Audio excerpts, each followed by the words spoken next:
Jiugui Vermudgeon. I'm here in Westside Park in Galway. The topic I've been given by the Cloud of Witnesses group is the family this week, and I just thought it might be a nice idea to walk to the Cloud of Witnesses, not the Cloud of Witnesses, to the shrine to the Holy Family at the back of Westside Church. And I'm here at the moment just in the Westside playground, and I have all this stuff to myself. I've just been playing on them for the last half an hour. This is going to be a slightly longer video because the paycheck Brian Harrington has been sending me is not massive, and I'm hoping that possibly he's paying me by the minute, and if I go a bit longer it may thus increase. What struck me first thing about the family was that I remember being involved in a campaign many years ago, and a guy made a comment at our meeting. He made a comment that the family was the centre of everything. I didn't really understand what he meant then, and I probably don't now, but I think I understand better now. And the other thought that struck me when I heard this is there's a cardinal there who quoted Sister Lucia of Fatima, one of the seers of Fatima, and she made the point, his kind of quoting of her was, the final battle between the Lord and the kingdom of Satan will be about marriage and the family. Don't be afraid.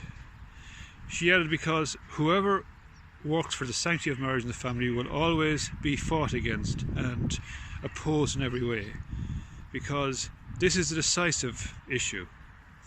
Then she concluded, nevertheless, Our Lady has already crushed his head.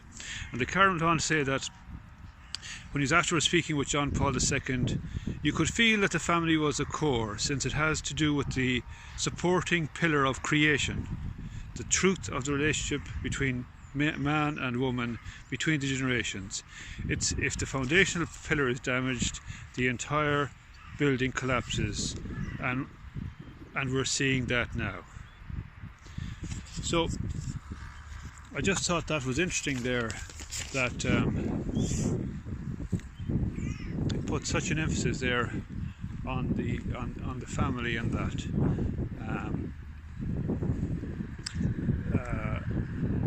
and Sister Lucia placing such emphasis on it. And I would say since the Cardinal made those comments, matters have become worse.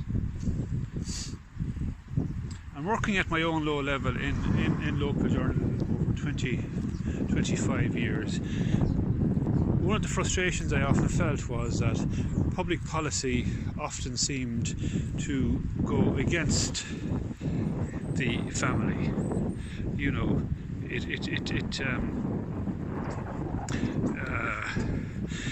we seem to shovel huge amounts of money at stuff, but we seem to get very little value back for it. That's something I have felt quite strongly, and I think, particularly if you look at the area of health, put huge amounts of money into it and we don't get much of a bang for our buck. And I believe myself that the reason is because we're too ideologically driven.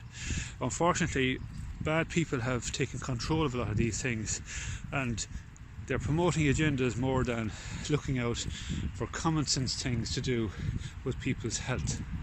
And that's what I feel has gone wrong there. I feel policy in general has often been very unhelpful, and that you know, we've paid a big price for that. We've paid a big price for that. A big part of the policy in modern times as well has been the pitting of men against women. That seems to be a big emphasis. That the deliberate division, you know, men against women, you know, oh, they have this, we have that, rather than seeing them, which is what they are, as being complementary. You know, they are complementary to each other, they help each other. And I think that is seen in marriage, where as a single man I don't really get this, but the idea is that they give themselves to each other, and therefore you have a wonderful result, much bigger than the two individuals involved, and then you have an openness as well to new life. Another aspect of public policy of late, the last 20-25 years, I feel is very much there, is the continuous encroachment of the state in terms of children. Now, in some cases that can be a good thing, because in some very few cases that can be a good thing, because some parents unfortunately can't really look after their children. Just, you know, they have difficulties or addictions or personality problems or whatever, and that happens. However,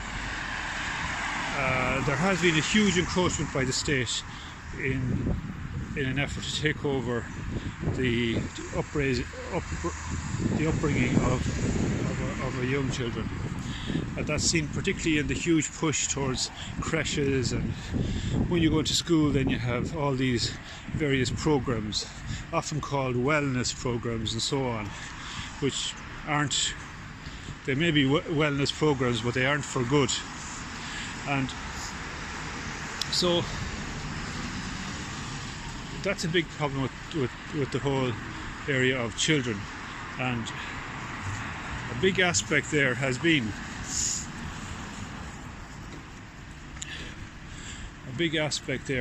as regards children has been the children's referendum. That was a very big occasion in terms of children in this country, and what essentially was involved there, of course, was an effort by the state to take over greater control of children. And if you control children, and if you control what they're told and what they're taught and the programs that are involved in their schools, then what you end up with is that you control what they think, and that is the key thing. And then by the time they get to university eventually, and you have a huge group of highly agenda professors with a big high level of their personal agendas, you have you know, just an incredible propaganda thing on young people. But the taking over of children are the responsibility of their parents. Their parents love them like no others overall, and therefore the state should not be getting itself involved overly in taking over children.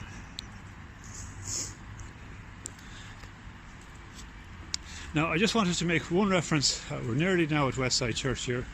I want to make one reference to a beautiful book I happened to see in my brother's house.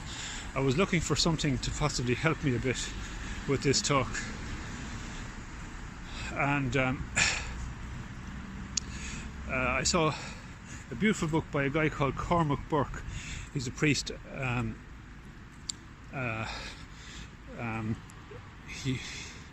He was a priest of the Roman Rota. He's obviously a very well distinguished canon lawyer, and he's a lecturer, I think, at the University of Nairobi in church law and theology and stuff like that. And he's written a very brilliant book on this whole area, which would be well worth you having a look at. I'll just leave it here. This book called Covenanted Happiness.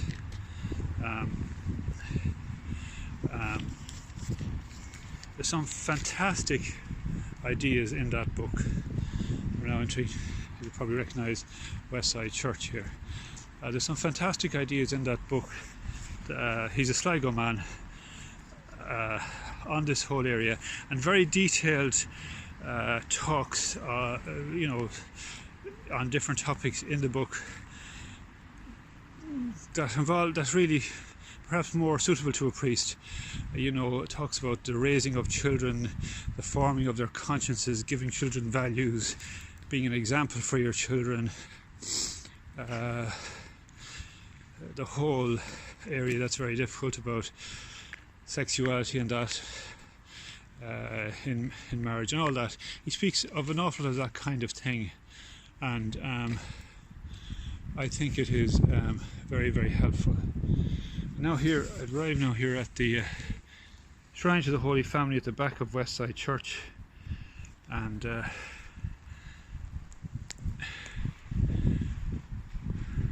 think it looks very, very, very, very well.